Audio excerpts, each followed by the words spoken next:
Next, we're going to move on from education to gaming with Kara Stone, pronounced she, her, and Server, low carbon video games. Kara Stone is an artist and scholar making work about psychosocial disability, sexuality, and the environment.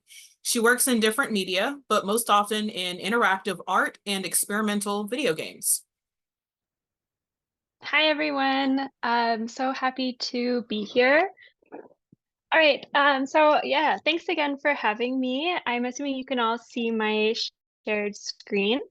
Um, so I'm going to be talking today about my current project, which is called Solar Server, and its design ethos for making low carbon games. I'll talk a bit about myself, kind of games I've made, get to know me a bit better, and a few projects to, just introduce myself here. So I am Kara. I'm a Canadian artist. I mostly work in experimental game design, some video work, and other installation work. I mostly make things about mental health, the environment, sexuality. I'm based in the province of Alberta. You can see my little GPS pin there, and in the city of Calgary. And just some context for the greater picture of work that I'm doing. Often Canadians call Calgary the Texas of Canada, or Alberta the Texas of Canada, or the US of Canada. Calgary is the home to the headquarters of most Canadian oil and gas companies. This is a game that I made still from it called Ritual of the Moon. In this game, the player plays as a witch who's been exiled to the moon and can decide whether to destroy or protect the Earth from comets that are bombarding it. The game is played over 28 real-time days, so you log in each day just for like 2 to 3 minutes, and it consists of short meditational activities and reflections. This is a still from a game called The Earth is a Better Person Than Me. It follows a young woman who is in crisis and runs away from her life and into a forest, and she discovers that she can talk to the earth around her. And the final project that I'll just briefly talk about is my most recent piece. It came out a few years ago. It's called Unearth You. It first presents itself as a wellness app, and like other wellness apps, it gives like inspiration and tracks progress, and offers daily meditations. But it follows the AI Care, who you see here on the left, who undergoes her own wellness journey that looks very different from what it originally may seem. And this game is also played over 7 real-time days. But my current project, that's what I'm here to talk about today, is called Solar Server. And Solar Server is an autonomous solar-powered web server that's run from my apartment balcony, and it will host a series of video games that are designed specifically for it and designed to be low carbon and have environmental themes in the game. And this project is inspired by the movement to limit the internet, like maker culture around sustainability, and question energy consumptions of digital technology. The energy usage of streaming in particular, many theorists and designers are pushing back against. Some of the practices include compressing images, auto-playing videos on low res, encouraging downloading rather than streaming if you're going to replay something, such as music, and also static web design. But video games in particular are extremely high carbon. We have the e-waste that they produce, like the physical cycling out of new consoles, high-def games that require newer, faster computers, the physical games in their plastic packaging, but also the energy costs. So we have the high-performance gaming computers. They use way more energy than your average personal laptop. And it's also common practice to stream for others. So there's jillions of hours of basically the same gameplay from a game on Twitch or on YouTube. This image that you're seeing here, it is a screen cap of the website at the moment. On Solar Server, this website, the user will go to the site where they'll find a video game there for them to stream or download.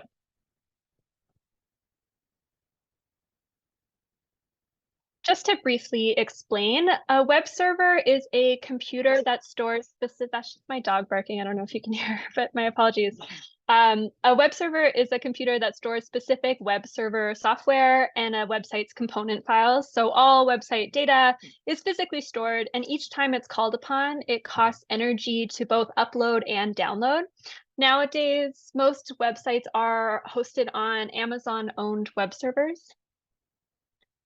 So this is an image of the microcomputer, the actual server itself. This current setup that I have is a 120-watt solar panel that I bought off Kijiji, which is like a Canadian Craigslist, marine deep cycle lead acid battery, and maximum power point tracking, which is an MPPT, which is used for extracting the maximum available power from the PV module, and a buck converter, which my dad gave me, that is a DC to DC converter that decreases the voltage. And the Raspberry Pi, which you saw in the last slide, I wasn't able to find any of those new or used. They're in hot demand, so that is new. And yeah, the microcomputer there. So I came to this idea of having an autonomous solar-powered web server because I wanted my work to not only be about the environment in terms of the themes and the plots and the pieces themselves, such as the characters or storylines or, utopian or dystopian settings, but I also wanted the production of my work to actually be in line with the goals and desires of the works themselves in their production, in exhibiting them and sharing them with other people. In game design and game studies, when people talk about gaming for the environment, it's almost always about educational games directed at challenging or changing the player's behaviors rather than the production and play demands of the games and studios themselves. I didn't want to push the responsibility onto the player. I want to not only represent these environmental themes and talk about the climate crisis, but also put the practices, principles of sustainability into actual practice. So I want people to see and interact with my work. I'm an artist. I want to share it with other people. But all my previous work demands that you interact with fossil fuels in order to engage with it. So if you play them on Steam or on your phone or on itch.io, they're all hosted on fossil fuel run web servers. So here, at least if you go to this website, it's not a necessity that you are consuming fossil fuels to play the game. And one thing that I'm learning through this process, and people who experiment with renewable energy know very well, that solar power might not work all the time, and that is perfectly fine with me. I live in sunny Calgary. It's very, very sunny here. But still, depending on the demand on the server, it might still go down for a few days a year, and that is fine with me. The expectation of on-demand 24/7 consumption is pretty ridiculous, and it makes sense that the climate affects our ability to do and access things. Part of Solar Server will be curational. Instead of hosting an indefinite archive, each game made for it will be up for a limited amount of time. From a month to 2 years, there'll just be 1 or 2 games available to play on the website. This is to not have the data cost to host it all and have an ever-expanding website, but also be in line with more realistic limits on the internet. So that's the server. I want to talk about the first game that I am making for it, which is coming out in the next few months. It is called Known Mysteries. It's a climate science fiction game that follows a woman returning to her industrial town after her parents died under sudden circumstances. It's set in the near future where oil tech conglomerates are sending people to settle on Mars and abandon the climate catastrophe Earth. So I want to show this trailer here, but I'm realizing that maybe I didn't share sound in all of my confusion getting it to go. So if you don't hear it, I'll reshare the screen, so just let me know.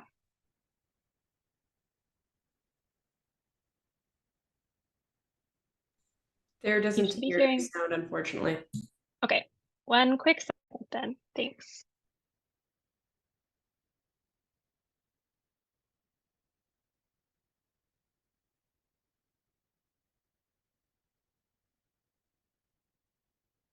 Mm.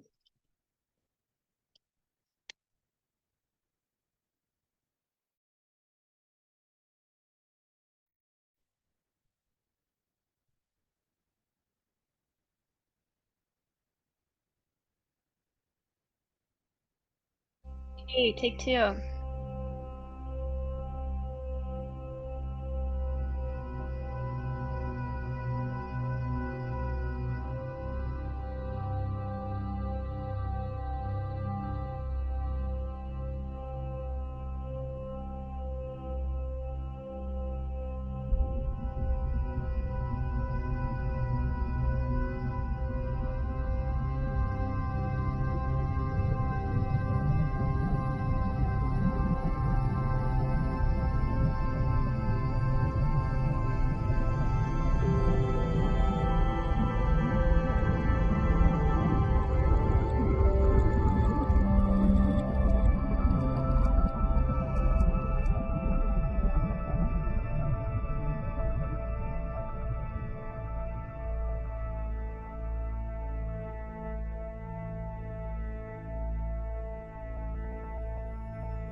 I've just woken up from another round of ground sickness. Dizzy, mouth dry. Another day on this doomed planet.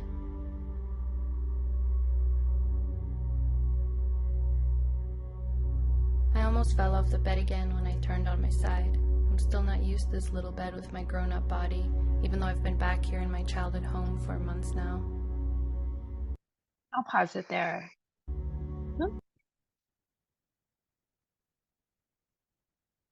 So the game operates through videos, like the one that you saw. That's kind of the opening video to the game.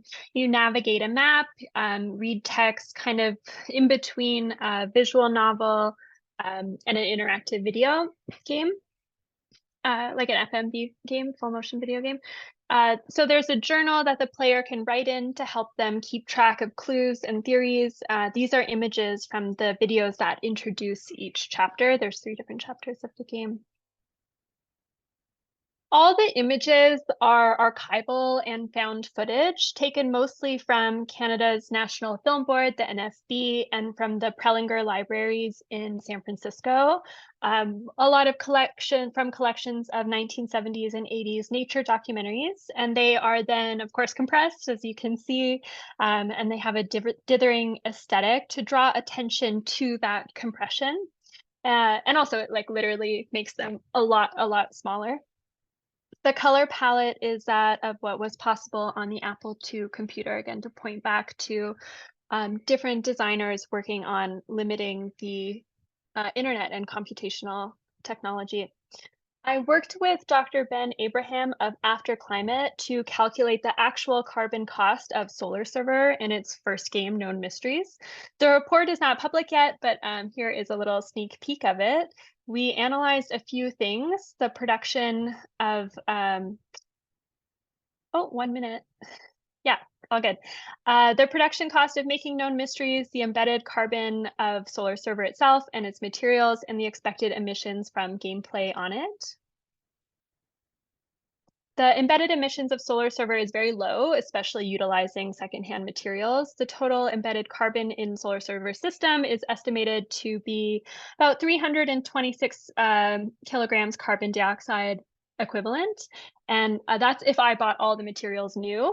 In comparison, Dell PowerEdge R740 server blade, including the manufacturing of the device and its all-in components, is estimated to involve at least 4 tons of CO2e. We also compared its production to other game studios measured per employee. I'm the only employee at mine, so all of the emissions are mine. And travel was the biggest thing. I took one return flight from Calgary to San Francisco for a game industry conference, and that was 70% of all of the emissions for it, which is pretty humbling. So to wrap up, there's some useful resources I found for designing low carbon. Low Tech Magazine and Solar Protocol have solar-powered websites and have shared their guides on how to set up solar-powered web servers or design low-carbon websites with different templates that you can follow.